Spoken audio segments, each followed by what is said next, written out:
മരങ്ങളെ സ്നേഹിച്ചു. പെട്ടെന്നാണ് രാമൻകുട്ടി ആ കാഴ്ച കണ്ടത്. വഴിയിൽ ഒരു ജാതി മരം വീണ് കിടന്നു. രാമൻകുട്ടി ഒട്ടും അമാന്തിച്ചില്ല. ആ മരം പൊക്കാൻ ശ്രമിച്ചു.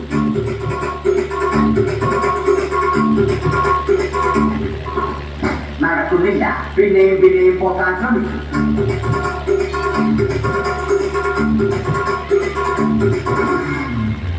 നടക്കുന്നില്ല. രാമൻകുട്ടി വഴിയെ പോയവരെ എല്ലാവരെയും സഹായത്തിന് വിളിച്ചു.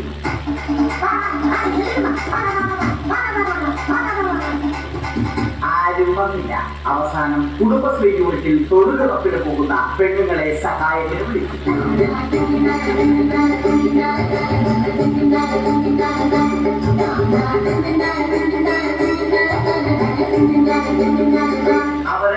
അവർ അവരുടെ സ്ഥിരം പണി തുടങ്ങി. അത് കണ്ട ദേഷ്യം വന്ന രാമൻകുട്ടി മരത്തെ ഒറ്റയ്ക്ക് പിടിച്ചു പോക്കി. അത്ഭുതമെന്ന് പറയട്ടെ, മരം നേരെ. ഇത് കണ്ട തൊഴിലുറപ്പ് പെണ്ണുങ്ങൾ രാമൻകുട്ടിയോട് നോക്കുകൂലി ആവശ്യപ്പെട്ടു.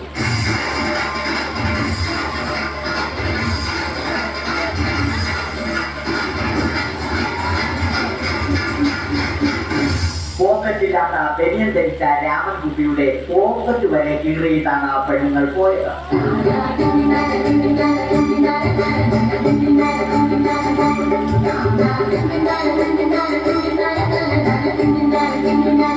രാമൻകുട്ടി പിന്നീട് ഒന്നും ആലോചിച്ചില്ല. മരത്തിന് നാക്ടംബോസ് 2020 സെപ്റ്റംബർ 14 നൽകി. മരം തഴച്ചു വളർന്നു. ഇത് കണ്ട രാമൻകുട്ടിക്ക് സന്തോഷം വന്നു. സന്തോഷം വന്നാലും ദുഃഖം വന്നാലും രാമൻകുട്ടിക്ക് മരത്തിന് ചുറ്റും ഡാൻസ് കളിക്കുക എന്നുള്ളത് രാമൻകുട്ടിയുടെ മാസ്റ്റർ പീസായി. ആ മാസ്റ്റർ പീസ് രാമൻകുട്ടി ഇവിടെയും എടുത്തു.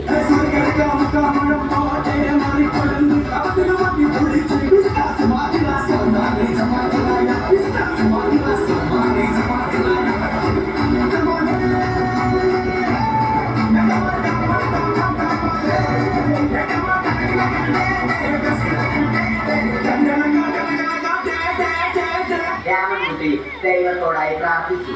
നിങ്ങൾ എനിക്ക് ആയുസ്സും ആരോഗ്യവും തരും. ഞാൻ മരങ്ങളെ സംരക്ഷിച്ചു കൊള്ളാം. കാരണം മരം ഒരു വരമാണ്. അവന്റെ പ്രാർത്ഥന ദൈവം കേട്ടു.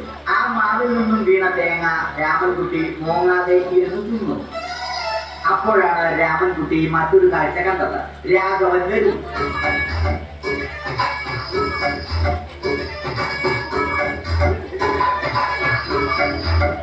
മരം മുറിക്കൽ ഹോബിയാക്കിയ, അതിലുപരി ജോലിയാക്കിയ രാഘവൻ മരങ്ങളുടെ ശത്രുവൻ.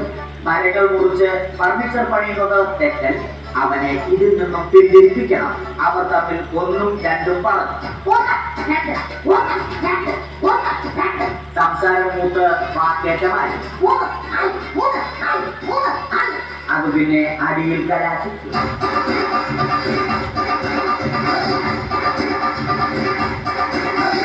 നല്ല മനസ്സിന് ഉടമയായ രാമൻകുട്ടി കംപ്ലീറ്റ് അടിയിൽ മാറിക്കൂട്ടി. ഒടുവിൽ രാമൻകുട്ടി സർവ്വധൈര്യവും സംഭരിച്ച് രാഘവനോടായി അലറി. മനസ്സറിഞ്ഞ രാഘവൻ രാമൻകുട്ടിയെ അരികിൽ വിളിച്ചു. കൈവാക്കിന് കിട്ടിയ രാമൻകുട്ടിയെ രാഘവൻ ഒട്ടിയാക്കി മരത്തിലൊട്ടി.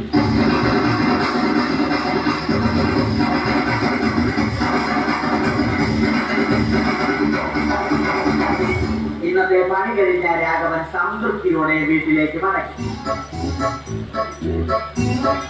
തനിക്ക് തല്ല് കിട്ടിയാലും മരത്തെ രക്ഷിക്കാൻ പറ്റിയ സന്തോഷത്താൽ രാമൻകുട്ടി മരത്തെ കെട്ടിപ്പിടിച്ച് പൊട്ടി കരഞ്ഞു.